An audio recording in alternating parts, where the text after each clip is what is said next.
Welcome, Kristi. Thank you so much for joining the Flawless Growth podcast. I am very happy to have you here. For those that may not know you yet, can you tell us a little bit about yourself and also the work you do as a holistic nutritionist? Yes, definitely. So I'm Kristi Acuña. I'm owner of Holistic Nutrition Center here in Newport Beach, California. And I've been doing this 21 plus years. What we do, yeah, I've been doing it a long time. What we do is we find the root cause of what's causing the body to have the symptoms. So we're looking to see, well, what's causing the headache, what's causing the stomach ache, what's causing the hormone fluctuation, the weight problems, the hair loss, the acne, the bloating, the digestive. I mean, there's so many symptoms out there Yeah. that people have.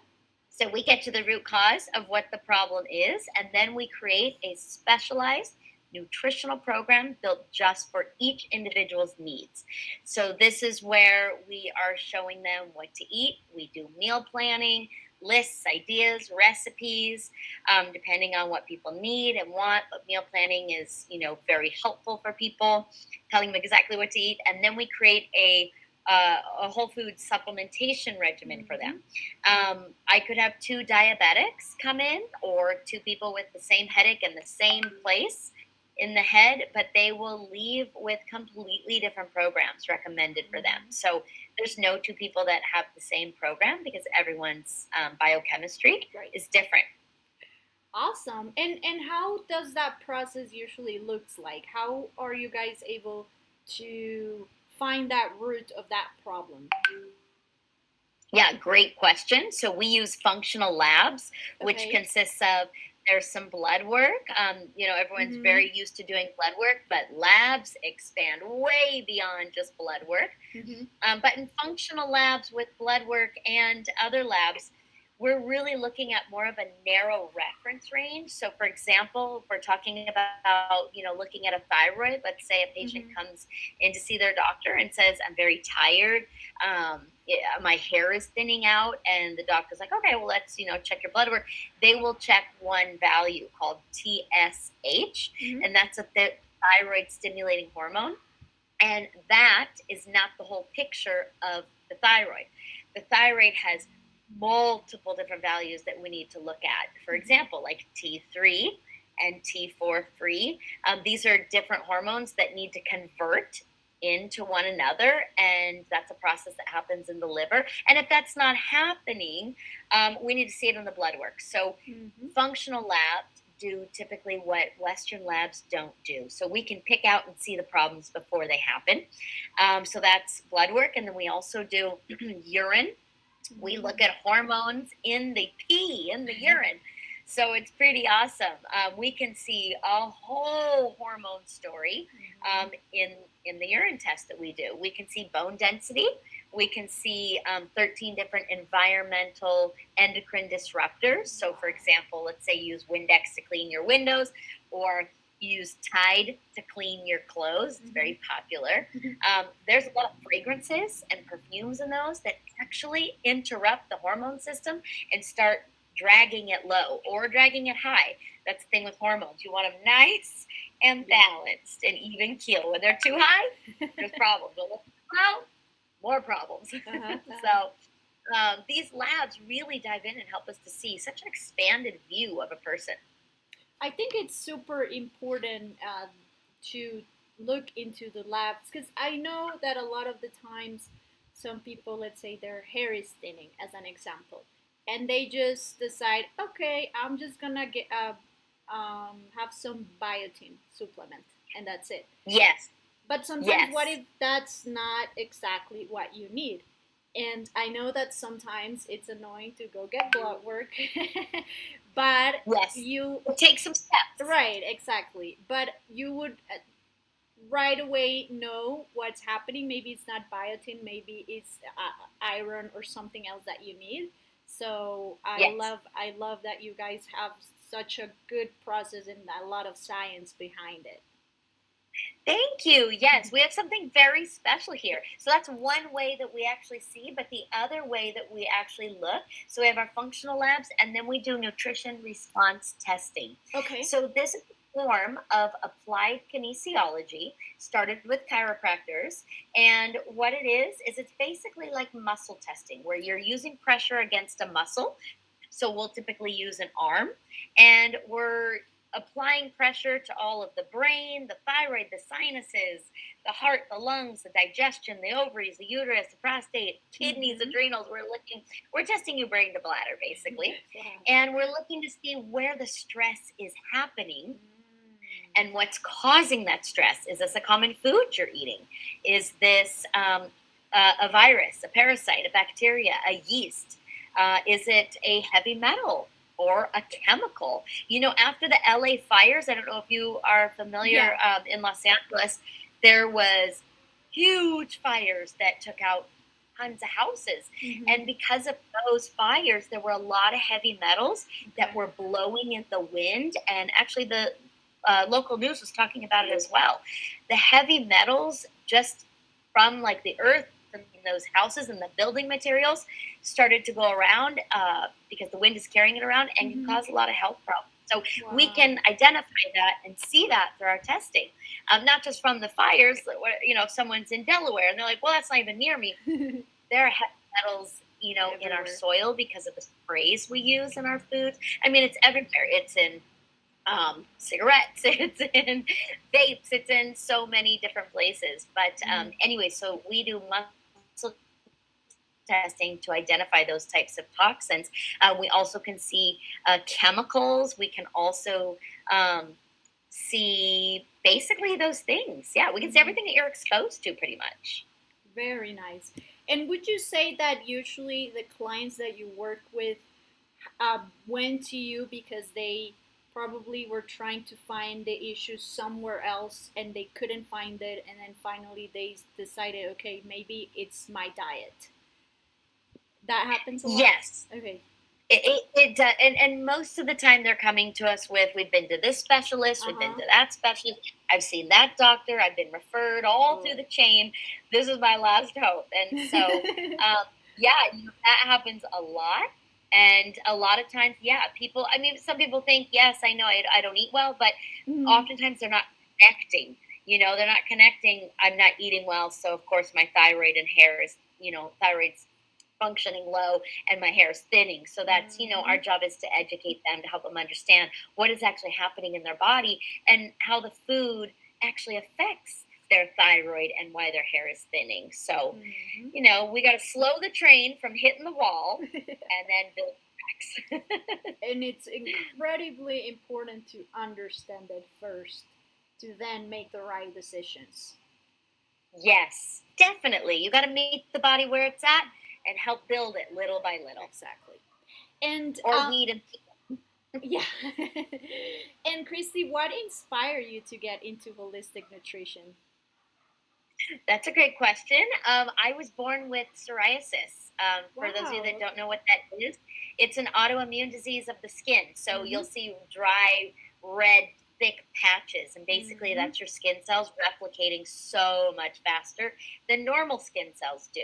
Normal skin cells replicate, once a month or so. For Okay. psoriasis people, it's like every few days.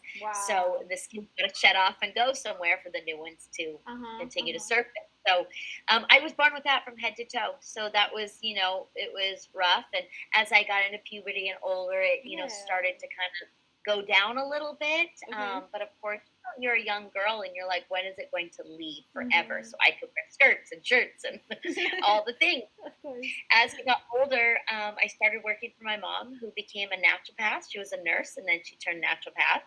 And I was her guinea pig. And, I love food, fell in love with how I was feeling. She basically, we weeded and feeded my body, cleaned out, the bad stuff, fed in the good stuff, changed my diet and lifestyle.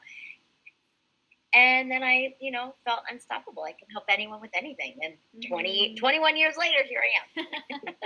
That is amazing. For you specifically, what were some of the foods that you have to stop eating? Oh my gosh, I love fried mozzarella Oh, sticks and fried yes, food. me too.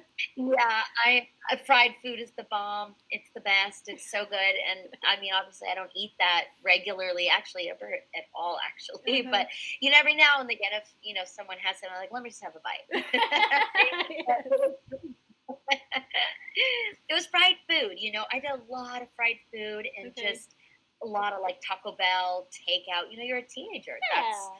that's what you're doing. After high school, you're headed to the local Taco Bell. You're getting Mexican pizza, burrito supreme. Of So course. good. I know. I Yeah. love Taco Bell. What? Del Taco quesadilla. Hello, Yes. yes. I'm here for them. So I had to change all that, and I know it sounds so cliche and like, well, duh, you were eating junk and you just removed it. But it wasn't that simple. It was, I had to increase so much more good food, and I had to take some supplementation to target my liver, my gut system, my microbiome. I mean, it was very, intricate, not in like a hard way, but, it's like peeling an onion. It's layer by layer by layer. And we guide you through that process, and it's fun. When you feel good, you act good, and that's Yeah. fun. Yeah. As you see the progress, you totally understand it, and it's easier to commit. Yeah, yeah. Many clients come in and they can't even imagine not putting sugar in their coffee because Mhm. the addiction is so clear Oh, and it yeah. is there. There's a Starbucks on every corner that's got every sugar crack that needs that. So but helping people through that and giving them the right supplements they need, changing their diet, they're so surprised that they forgot about missing the sugar in the coffee. In the coffee, correct. And you can start also trying some more natural sweeteners like stevia, right? Yes, yes. I'm so sorry, I scratched switch rooms. No Yes, worries. you can definitely do stevia. You can do some monk fruit. Those are two very available, really cool sweeteners. I love monk fruit. I get an organic one from my husband. No longer is even putting regular sugar in his mate tea. So and he even lost some weight from not doing that. You think being married Exactly. Okay, and yeah. Kristi, what are some what do you wish that more people would understand about the link between food and chronic illness or chronic inflammation? I think what's really important to understand is organic, and I know we see it, the price is higher, and, okay, I know we should buy organic, but we have to understand that here in the United States, we allow so much chemicals, herbicide, Roundup, pesticides, glyphosate to be sprayed in our crops. And then that goes into the runoff water. Yeah. So it can, bleed into other farms. So, even organic has a little bit. It's substantially less, but to understand that here in the U.S., we needed to do a better job of taking care of our food, our farmers, and really going towards more of that farmers market and organic type because that's where you're going to get most of your nutrients. When you're buying your lettuce and everything conventional, just understand you are eating pesticides, you are eating herbicides, you are eating glyphosate, Roundup, whatever that farmer for that conventional food that you're eating, that is in there, and those are going to disrupt your microbiome. That's why we're seeing so many autoimmune diseases and so many health problems. So just make that little change of maybe have less Starbucks that week, and instead you're like, okay, I'm going to spend it in getting organic avocados or organic lettuce, I think it's very, very doable. I think we can do it. And I think just really understanding what you eat is, how your body's going to behave and act and perform. Yeah, 100%. I am better. Yeah. I moved to the U.S. 3.5 years ago, actually. But I live in Florida, Okay. Yeah, but I am actually from Colombia, and I notice a lot the difference in food. Because here, of course, there's What not as much country? system. Here. Yes, Yes, yes. I'm so sorry to even interrupt you, but that's what I was gonna say. Is that's why I said the U.S. because Uh-huh. not a lot of people understand Right. that. Is outside of the U.S. I mean, even in Chile, Yeah. it is. That's where my husband from is gorgeous. Good fresh food. In Germany, Mm-hmm. fresh farm food. You go to Europe, you can Yes. have bread and pasta and all those things because they Exactly. don't allow what the U.S. allows here, Mm-hmm. and that's something to fight for and talk about.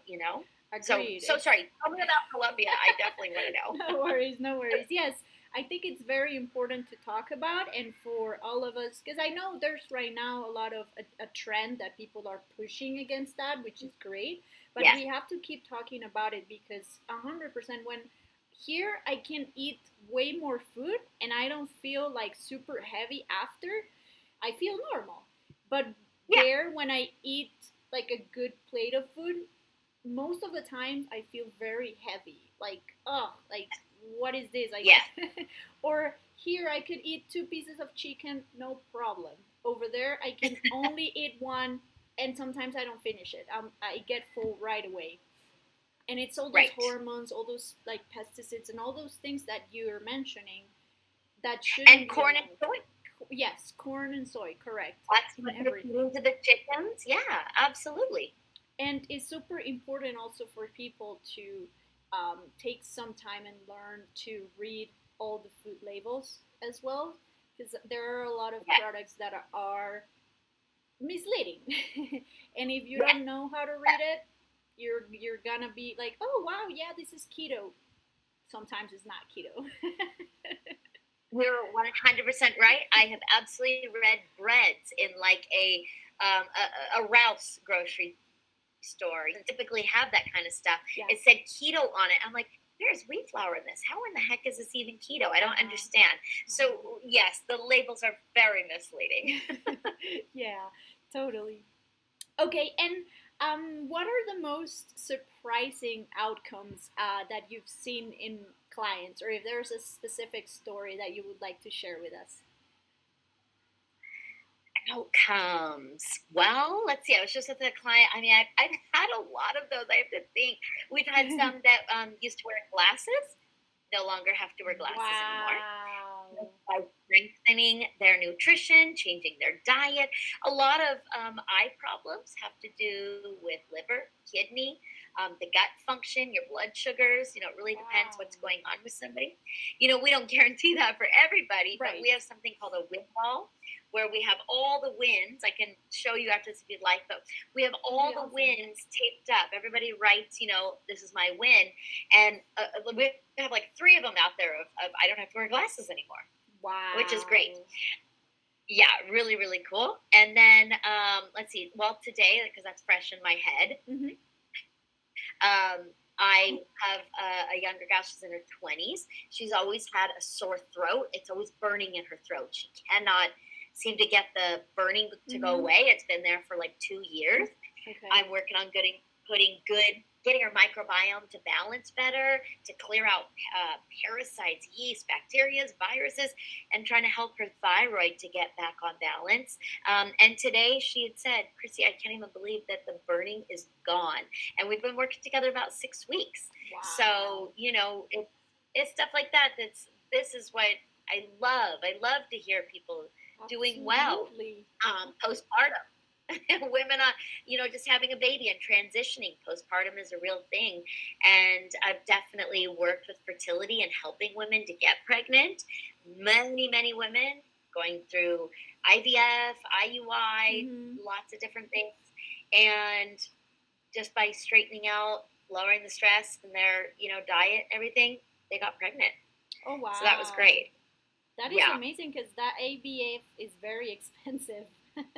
So it's very expensive. Yeah, it's crazy. It's crazy. Yes. So beautiful like that you can just do it by your by diet. Question: are the diets, do they have a lot of variety? Because I've heard, for example, I'm not 100% sure if this is true, but I've heard very good things about like having just protein diet or the carnivore diet. But I think it's a little bit of hard. It's hard to stick to those diets because it's just one single thing, and I think that Yeah. variety it's easier for people, right? I mean, eating a chicken leg or a Forever. beef steak forever or every day is not sustainable. Right. And here's the thing, we've demonized carbs. Mm-hmm. That's something that we have done. Mm-hmm. We've demonized carb. No carb, no starch, no nothing. And the problem with that is that your body actually does need carbohydrates. You need it. It's very important. So to just eat a beef stick and expect, oh, I'm full, is just rubbish, actually. You need more. You need fats, you need proteins, and you need carbs. And the carbs just need to come from better sources. Mm-hmm. So, we don't actually follow a diet. We don't follow keto or paleo. This is about variety, like you said, a whole lifestyle shift. So, we're adding in color, we are adding in roots, plants, meats, fats, good oils, really just all of it. Good. I thought that was what you were gonna say, and I think that's the best path for sure. Yeah.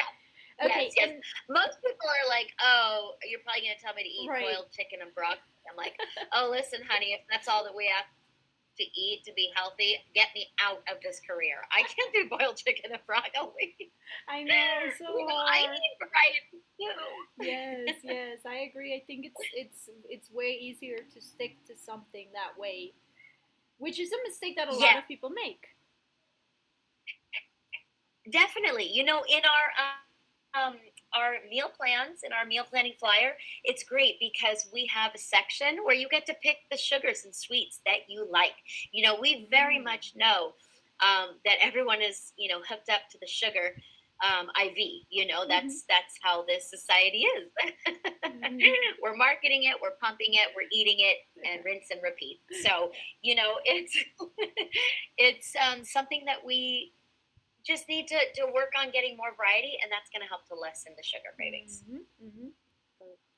And apart from what we just spoke about, like the misconceptions on the variety and all of that, is there any other misconceptions or myths that you see a lot in the industry? Misconceptions and myths, yes. I would say the calorie counting. I think there's a misconception there. I don't know if it's a myth. Some people, it's always if you restrict your calories, you eat less and you work out more, you burn more calories and then I can't say it, and you bring in less, then obviously you're going to lose weight is most people's mentality. And many times that doesn't work anymore because the body will hit kind of a very stressed plateau. The hormone glands are not getting enough proteins, enough carbohydrates, enough fats to actually put out the necessary hormone that they need, and then they're forcing their body to do these workouts, whether it's jumping boxes, it's burpees, and I'm not saying those are bad workouts. I'm just saying you're working at a deficit here. Your body's poor. You're burning more than you have to put out. So counting calories is a huge misconception to me. Like at our practice here, we do not talk about calorie counting ever. I think the only time I would ever even use the word calorie is to say, you don't have enough calories in your diet. We need to get more food. You need to eat more often. You need to eat a little more food. Okay. Something like that. But, I think maybe a myth, maybe around just like a carnivore diet, eating, just organ meats and meats, and that's going to give you everything you need and fix all your problems. I think that is a myth. I think that it's more intricate than that. But I do think that there's, great companies with organ supplements out there that can be helpful. Yeah. Agreed. And for clients, like, for example, there's a big fear around the calories. How do you help clients move past this fear? Well, you have to rewire the brains. You have to rewire the brains and retrain the thoughts. you got to help them to understand it doesn't matter how many calories in this thing. In fact, all the things I'm going to recommend for you are filled with calories. Actually, you're going to be mortified when you start looking at how many calories are in the things I'm going to recommend. But you're going to find yourself satiated, full. Hormones are going to regulate better. You're going to lose weight.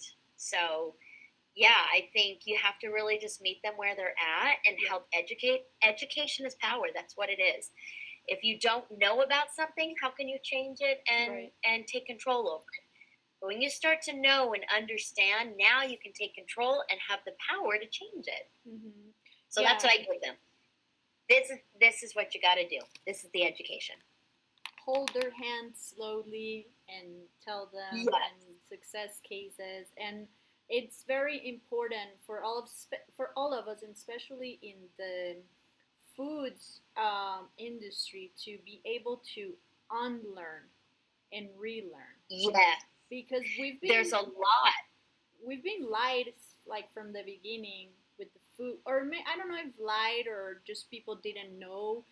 Like the food pyramid. Well, we've been marketed to. We've been marketed to, maybe not truthfully. Yes. You know, Procter and Gamble had, I think it was Crisco. Okay, they have Crisco. That's cottonseed oil, and that was to replace lard.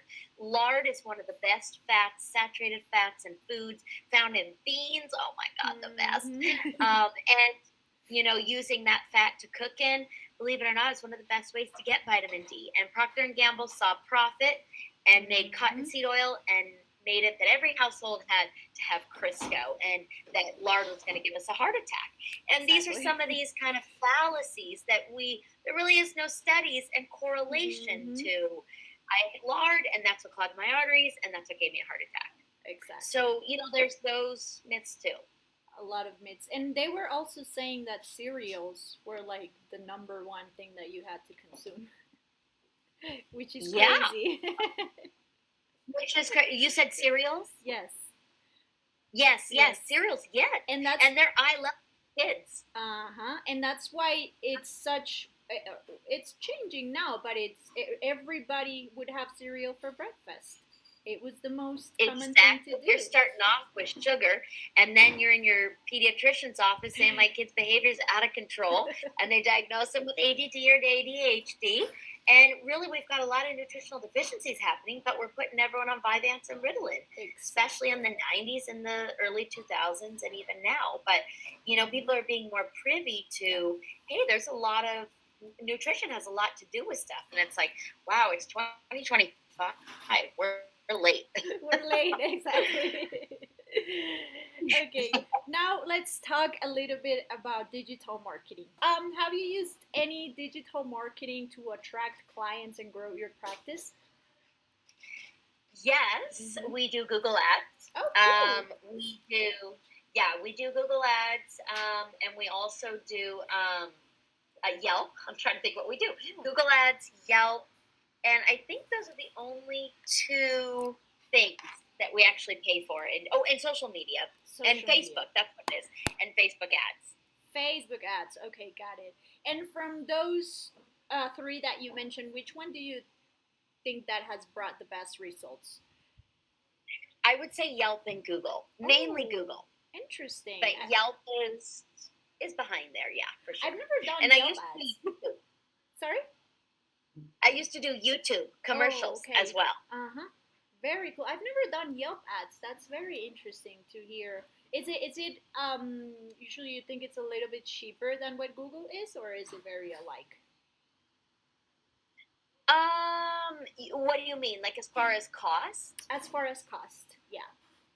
No, I think Yelp is, I don't know, I think Yelp is maybe a little more expensive. I think Google's way bigger than Yelp. Right. So I think it's a little more expensive. There's a lot of marketers that like to put in to Yelp. Yeah, I think that Google, I'm like trying to compare. It might be equal. It might be equal. That I pay. Yeah.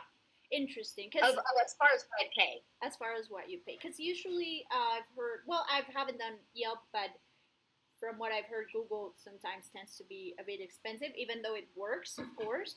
but because so many Yeah. people use it, it tends and it's a bidding um, type that so if somebody else is bidding more for your keyword, then it goes up or down. So that's I Yes. thought it was gonna be a little bit more expensive. And Yeah, Google might be. and I don't know. do you manage that yourself, or is it that or you have a team that manages that? I have a marketer that I work with that manages it. Very cool. Okay, and what would you say is like the biggest challenge that you guys have had with digital marketing that you can think of? Well, the challenge is, of course, yeah, well, we keep track of like where people come from. I'm like very big Mm-hmm. on that, so I can Mm-hmm. make sure what's working and what's not. I Mm-hmm. would say the challenge is when you're spending the money and you're looking at the leads and you're like, huh, what should I pour more money? Which Right. funnel needs more money to go into?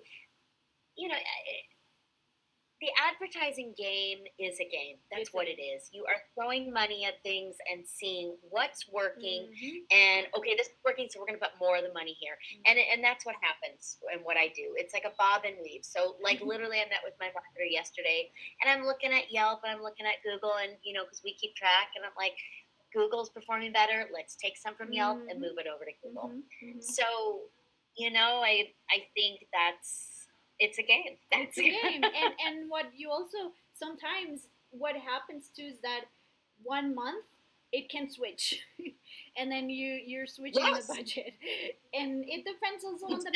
Exactly. There's seasonalities too. There's maybe sometimes there was less competition this month.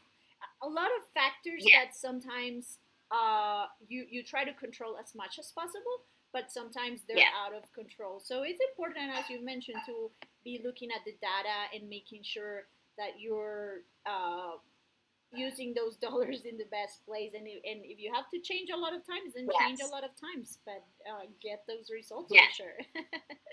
Exactly. Exactly. Okay, perfect. Kristi, where can people get to know more about you and about your practice? They can get to know us at hncnewport.com. That's our website. They can also follow us on Instagram, HNC underscore Newport. Super fun reels. We do them all the time. And Awesome. if they also just want to call or text the practice, it's 949-872-2550. And we're also on Facebook as well under Holistic Nutrition Center. Beautiful. Thank you so much. I loved having you. Your energy is awesome, and also you Thank have a lot of knowledge, so definitely an expert that you can go to. Thank you. Thank you so much.